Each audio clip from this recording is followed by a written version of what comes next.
Hello everyone, welcome back to the channel. So let's get on to covering the species that were in news in the month of February 2020, and we are on to fishing cat. What is fishing cat? So this is what a fishing cat is. Its photo is right here. And what is its scientific name? Prynalius vivarinus. Very difficult and we really do not need to memorize this. Fishing cat would suffice. Why we are studying it? Because recently the very good number of this very species have been seen in the Chilka Lake. So where is Chilka Lake? It's in the Odisha. So recently the presence of a viable breeding population of fishing cat has been found in the Chilka Lake. What is its IUCN status? Very important, vulnerable. Which schedule they are into? In case of Indian Wildlife Protection Act 1972, Schedule 1. Very important. Under Appendix 2 or 2 of CITE. So these 3 points are the most important one. Vulnerable, Schedule, Appendix 2. And what is its habitat? Found in the mangrove forest of the Sundarban, on the foothills of Himalayan, along the Ganga and Brahmaputra river valleys, and in the Western Ghats. Slightly difficult, but then we have to memorize. So habitat comprises of the mangrove, which are there in Sundarban, plus foothills of Himalayas, along the Ganga and Brahmaputra river valleys, and in the Western Ghats. So each and every point is important. So we are done, and if you haven't gotten over it, please watch it again. So let's get on to the next one. It's a smooth coated otter. So otters plus rhinos will be covering in a separate video. Let's get on to the next one, which is a wood snake. Alright, so why we are studying it? Is it a new species? No, it is not, but it has resurfaced after 140 years, so that make it important. So a species of wood snake that wasn't seen for 140 years has resurfaced in a survey conducted by scientists in the Meghamalai Wildlife Sanctuary. Where is this sanctuary? Tamil Nadu. So Meghamalai Wildlife Sanctuary is in Tamil Nadu, and this species is endemic to the Meghamalai forest as well as Periyar Tiger Reserve. Meghamalai is in Tamil Nadu and Periyar we know is in Kerala. So not very difficult to understand or to memorize. It's really simple. Wood snake, Meghamalai, Periyar, and 140 years and endemism we have seen. So let's get on to the next species, which is really simple and interesting. So it's the starry dwarf frog. So it's a frog basically. It got stars all over its body and it really looks like a constellation. So that's why we're calling it a starry dwarf frog. Its scientific name is Astrobetrachus couriceiana. Now couriceiana is a tribe in the Western Ghats, primarily in the Kerala. So it's a tribe of Western Ghats of Kerala. And as far as I am being able to recall, we did have one news in the Indian Express wherein was reported that a UPSC topper from this very tribe has for the very first time cleared the exam. So it's not really important, the news per se, but yes, this tribe is important. So do Google a bit about this tribe because it's really important. It got certain distinctive features. Maybe it drives its lineage from the mother side. So matrilineal tribe this is. Although I'm not very sure because right now we're not focusing on the tribe per se, but it's really important. So do Google it. So what is this frog? It's a starry dwarf frog, and it's of a thumbnail size, discovered from the Western Ghats, and it does look like constellation, and we are calling it the Astrobetrachus couriceiana because couriceiana is the hill range where indigenous people of this name lives. Couriceiana is not only a new species to science, it is the sole member of an ancient lineage, a long branch on the frog tree of life. So this is something that is not very important, that this is indeed a new species. That's point number 1. Plus it's a sole or only member of an ancient lineage, a long branch on the frog tree of life. So even frogs have their lineage, their everything that human beings have, so they are the sole member of an ancient lineage. Not very important. So let's get on to the next one, which is like this. So If it's turning out to be a little boring, then please bear with me, because there is no way we can make it interesting. So this is how it is. So let's now get on to the whale shark, which is the Rhinocodon typus. So whale shark is whale shark. Its scientific name is the Rhinocodon typus. And why we are studying it? Because it's important. IUCN status is the endangered one under Schedule 1 of the Wildlife Protection Act 1972. Second appendix of the sites, each and every detail is important. It's something that we just have to mug up. And these are the largest shark. They feed on plankton. What is plankton? Tiny plants over the ocean. And they travel a large distance to find enough food to sustain their huge size and to reproduce. Alright. What is its habitat? Found in all the tropical oceans of the world. What are the threats to them? Oil and gas drilling, shipping lanes, etc.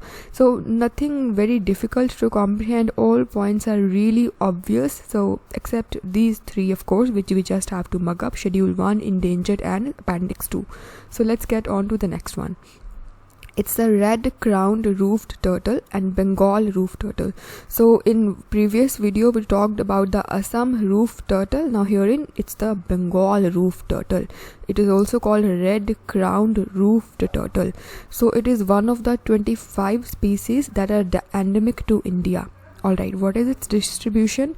Freshwater turtle species found in deep flowing rivers with a terrestrial nesting sites, because we know they are to come to the terrain, to the coastal area for nesting purpose. So they are found in the deep flowing river, but at the same time which are closer to the coast or have a territory per se. It is native to India, Bangladesh and Nepal. Where exactly are they found in India? Historically, of course, they were widespread in the Ganga river and Brahmaputra basin, but currently they are substantially found in the National Chambal River Gharial Sanctuary. Where is National Chambal River Gharial Sanctuary? It's in Madhya Pradesh, and right now it is the only area where a considerable number of the Bengal roof turtle are found. They are native to India, only to India? No, they are native to Bangladesh as well as Nepal, plus India, of course. So that's it. What are the threats to them? Loss or degradation of habitat, sand mining, nesting site destruction, drowning by illegal fishing nets, poaching and illegal trade. So nothing very difficult to comprehend here. All the threats are either way obvious and are true for all the marine species. What are under which schedule they are of Indian Wildlife Protection Act? Schedule 1. Sites Appendix 2. IUCN status is endangered. Even the Assam roof turtle has gotten the same status, that is endangered one. So it's really simple, important and slightly difficult to memorize, but then how it is, this is how it is. So please mug it up. Let's get on to the dhole, which is the Asiatic wild dog. It's a dhole or dhole, I do not know, maybe it's a dhole. So what is dhole? It's an Asiatic wild dog, and this is how it looks. It's a highly social animal because it's a dog, so we can really think of it as very social. It is living in large clans but without rigid dominance hierarchy. So there is no concept of the alpha dhole or alpha male here. They are quite democratic. They do not have any rigid dominance or hierarchy, and they contain multiple breeding females. This is either way obvious. A new study has found that the expansion of protected areas in the Western Ghats has not helped the lot of dhole, commonly known as the Asiatic and wildlife dog. They haven't specified the reason, but as per the study, even though Government of India expanded their protected areas, but the benefit to these Asiatic wild dogs are not very much. So why and how, this is something that has not been written over here. Maybe it's not important. What is important are the factual details. So dhole is a Asiatic wild dog. Its habitat comprises of the primary, secondary and degraded forms of tropical dry areas, etc. What are the threats to them? Certain diseases and the pathogens. And what are these diseases? They are susceptible to rabies, canine distemper, canine parvovirus, sarcoptic mange or mange, among others, which are usually contracted from the domestic village dogs and that act as a reservoir. So certain diseases are there which are susceptible and that make them die. So Now this is important. IUCN Red List status endangered. Wildlife Protection Act 1972 Schedule 2 Sites Appendix 2. I do not know how we'll be able to memorize all these details, but then we just have to, because every question is important. So please memorize it. It's a Schedule 2, endangered, Appendix 2. So that's it. Dhole, important. It really is important, and that's it. Let's get on to March, and let's cover at least one species of March, and the rest of the ones we'll be covering day after tomorrow. So what is this? It's a black redstart. What is it? It's a bird. And what is its IUCN status? Least concern. So maybe it's not that important, but we have to cover it.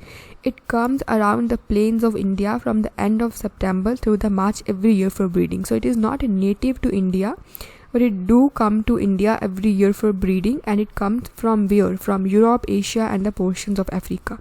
Where exactly do they breed? In the high altitude areas of the Kashmir, Ladakh, Tibet, and the central Himalayan range. And it's of order, which order? Passerine bird.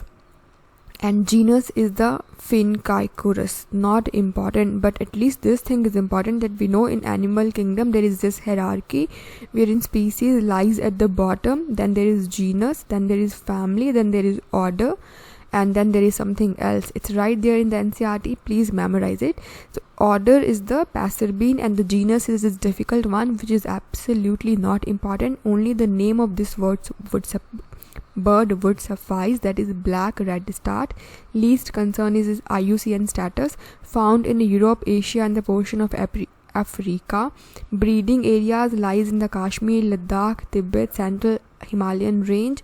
In India, the bird restricts to area near wetlands, open cultivation, scrubs, gardens, and orchards.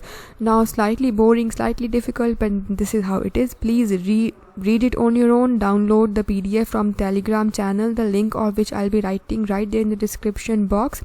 Join that Telegram channel for all the current affairs based UPSC material, and revise it multiple times, then only it would be yielding us any sort of return. So we are done. Thank you so much for watching, and goodbye.